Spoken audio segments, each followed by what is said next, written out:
Hi, this is Ken of Rist Innovations. Today we're going to do a deep dive on push sticks, push blocks, and featherboards. I'm going to cover commercial designs as well as some homemade designs. And at the end of the video, I'm going to briefly talk about the ultimate push block design that I have in the works. And I'll have that ready for my next video in which I'll be able to show you how I've made it, and then you can make that one too. So let's get started. Let's talk push sticks. This is the rectangle of doom. I try to keep my hands out of this area at all times. It's roughly between the miter slots and it's about 6 inches high.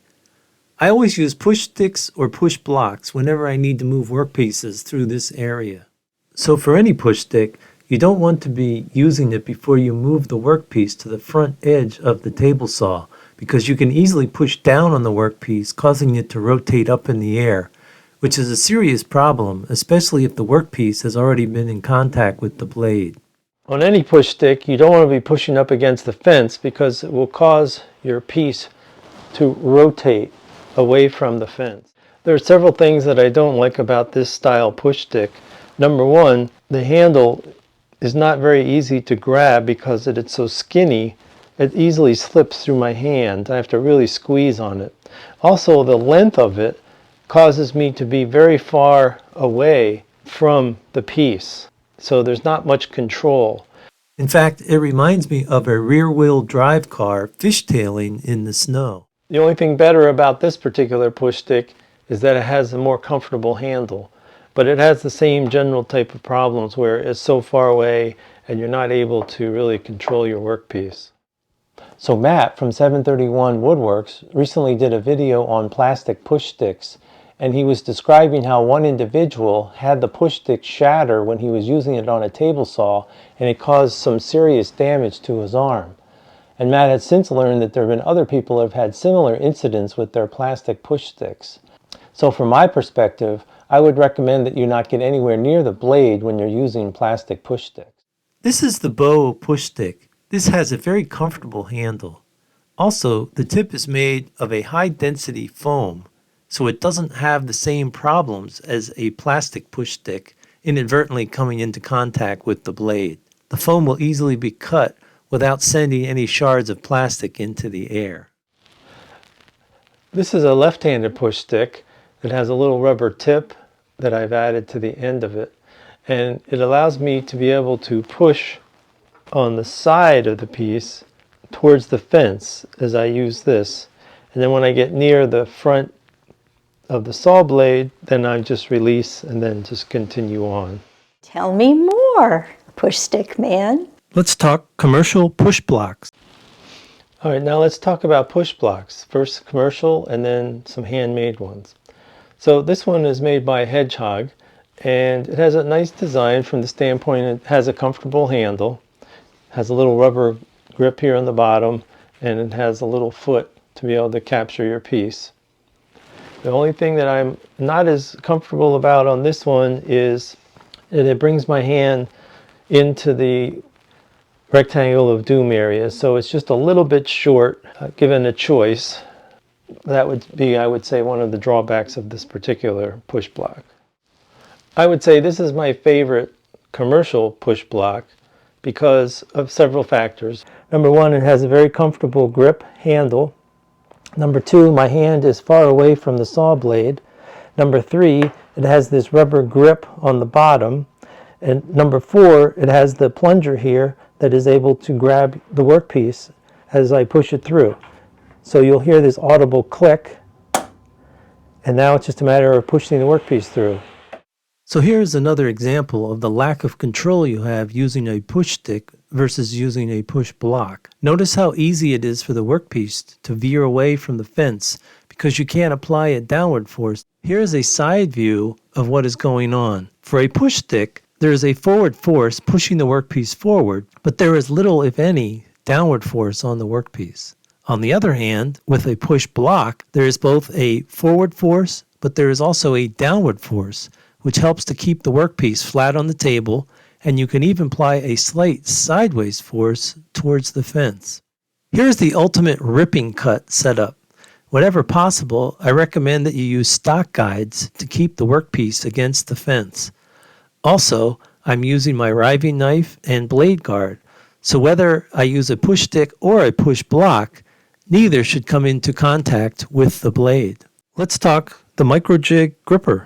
The micro jig gripper has these rubber pads to grip the workpiece. The middle piece is adjustable depending on where on the workpiece you want to make your cut. Here I'm using the micro jig gripper to rip a small workpiece. It has been adjusted so that the saw blade fits into the slot of the gripper and the rubber pads securely hold the workpiece as it is cut. So the only thing I don't like about the gripper is that my hand is below my rectangle of doom 6-inch goal. So because I'm overly cautious, I don't normally use the gripper. I do know that many people swear by the gripper. And I do like using the other micro gripper designs for the router table, which I'll cover in another video. Let's talk homemade push blocks. My latest push block design was inspired by April Wilkerson, and in turn she was inspired by Jay Bates. I've tried to enhance their design by adding some of my ideas into their design. So let's talk about the search for the ultimate push block. These prototypes have been split into two categories, sacrificial and non-sacrificial. Let's talk about what non-sacrificial means first. Non-sacrificial would be an example of this commercial push block, such that you would never want to run the saw blade to have contact directly with the push block, or you would destroy it, and you would also potentially have shards of material thrown back at you. Here's a prototype of a non-sacrificial push block. Number one, it has a really comfortable foam grip handle. From my perspective, the best handle that I've seen out there on the internet for a push block. I've also added this rubber strip to the bottom to give it a good grip. And as far as the little tailpiece here, I have it spring loaded. This is all plastic hardware in here. And because this is non-sacrificial, that means that I'm never going to run the saw blade anywhere near the piece, and there's no chance of a saw blade coming in contact with this spring. So that's one prototype.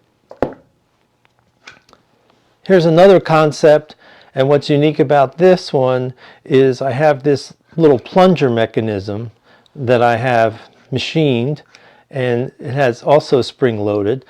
Also has the rubber grip on the bottom. This also would be a non-sacrificial, so I would not have the saw blade come in contact with this part either. Now from a sacrificial part, there are hundreds of push block designs out there on the market that are using 3/4 inch plywood. This one here I've done the round over, and the handle is reasonably comfortable. I've also added this little tailpiece that is automatically adjustable, and so you could run the saw blade through this piece. Now here's an example of a sacrificial push block, because I do not have any rubber on the bottom, and you can see I've already run the saw blade through the bottom of this and through this little tailpiece here. So this is also automatically adjustable based on the workpiece thickness. Now let me mention on these two larger ones, as I put them up against my rectangle of doom, you can see that my hands are above the surface of the rectangle of doom, which meets my one design requirement to stay at least 6 inches away from the saw blade. So that's true for both of these larger pieces here. The other thing I'll mention is, because of the width of these push block prototypes, they're wide enough so that they stand on their own, and so they're very stable as you're able to push them through the cut. Here I am using a sacrificial push block to cut thin strips. The only way to do this is without the blade guard. Let's talk featherboards. Here's our mag switch featherboard, and it has these really strong magnets that are attached to the table saw. So how I mount it is I put a little bit of pressure on this front one, rotate the magnet, locks in, then I apply some pressure up here, rotate this magnet, so now it's locked in and it's applying pressure against the workpiece, pushing it up against the fence. And the only thing I'll point out is it is a little bit easier to pull the workpiece back compared to the bow featherboard. However, it still is serving its purpose, and that is to keep the workpiece tightly up against the fence. The one thing I'll mention that it's very important is you do not want to locate the featherboard anywhere beyond the front here. You never want to have it mounted anywhere next to the saw blade, and definitely not after the saw blade. In both of those cases, you're going to be putting all kinds of stress and pushing potentially the scrap piece towards the blade, which could potentially cause a kickback. Here's our bow featherboard. It's mounted on the table by the tooling that goes into the miter slot, and then it's adjustable. So in this case, I would push and put some pressure in this point, then tighten it down, and then I would rotate it to put pressure on the front and tighten that down. Now when I push the part through the workpiece, you can see how the fingers are keeping the workpiece up against the fence. And if I try to pull back, look at the motion that these little fingers actually interlock and prevent the workpiece from coming back, and that will help prevent kickback. So I've been working on a number of push block prototypes, and I believe I finally come up with the ultimate design. Now I know there's a lot of designs out there, but I'm asking you to call my bluff and watch my next video. It's going to show the actual design and actually how I made it, and you'll be able to make it as well. And then my following video is going to be on the ultimate featherboard hack. And this has some unique features that I have not seen anywhere else. So you'll want to see this video as well. And in the meantime, if you want to see my most popular table saw video, you can click the link above. Thanks for watching.